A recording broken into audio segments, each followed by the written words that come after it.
temperature actually. This is lower temperature because it is the condition of heating of the body, not the cooling. Okay. Next, it is asking us what is the heat flux to the pipe from the oil. So when the flow is happening,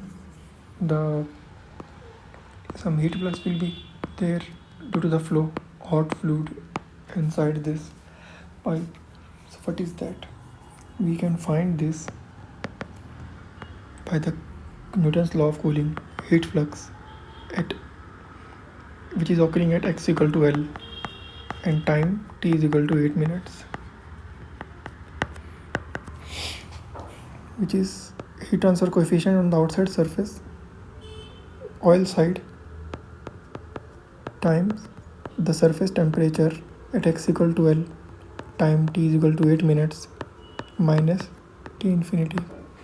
T at x equal to L times this we don't know. So we have to find this from the graph. How to find this? We know that for finding temperature at any particular location, we have to first find the non-dimensional position, which is nothing but x by L. X by L is L here, x. L by L means 1.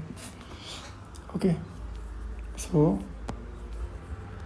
T at L time L t minus T infinity upon Ti minus T infinity is a function of, again we have to go to second graph, 1 by Biot number and non-dimensional position.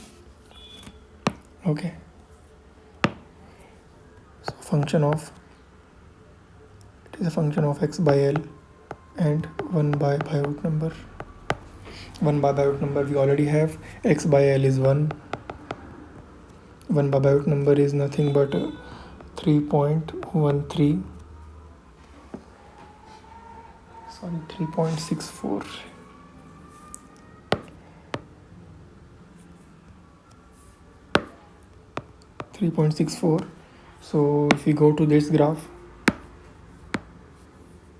so wherever 3.64 is there on the x-axis and L x by L is 1 on this graph. Okay, so we can find this non-dimensional temperature value. So it is coming out to be, from the graph we can find as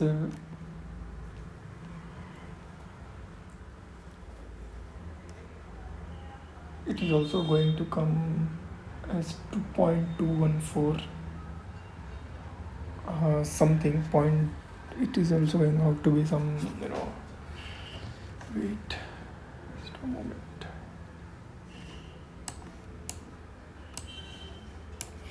Some value it is going to come, and that value I don't have till now. So if we find the value of this temperature, that is nothing but 45.2 degrees Celsius. You can find this value from the graph. You can take it as an exercise. So by knowing this temperature, we can find the heat flux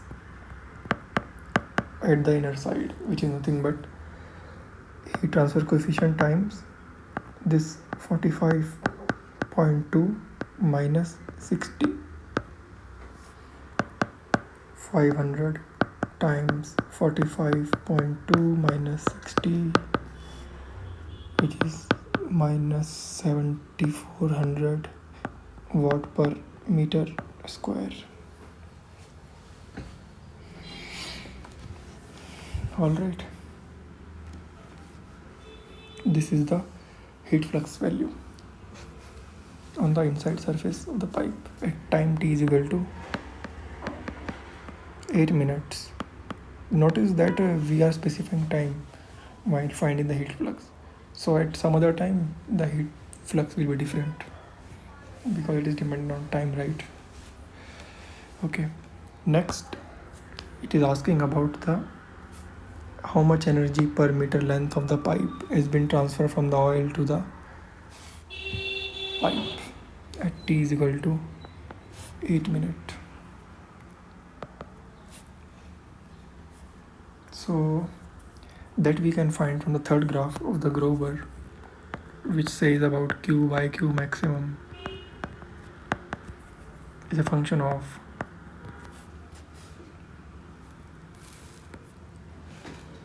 this Biot number square times Fourier number and Biot number.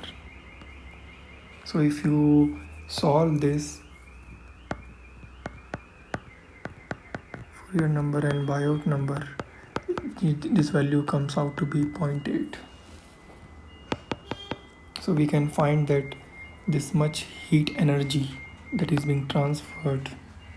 So Q max is nothing but M, mass of the pipe. Mass means rho times volume of the pipe. Volume here it is thin pipe, so we can take it as a pi times diameter of the pipe times thickness times volume. Since we don't have length, so we will take it as a 1 meter, okay, times max. This is maximum heat transfer actually. Q is 0.8 times Q maximum. Q maximum is this value, pi times d times thickness times 1. This is volume, this is density, rho times volume times Cp times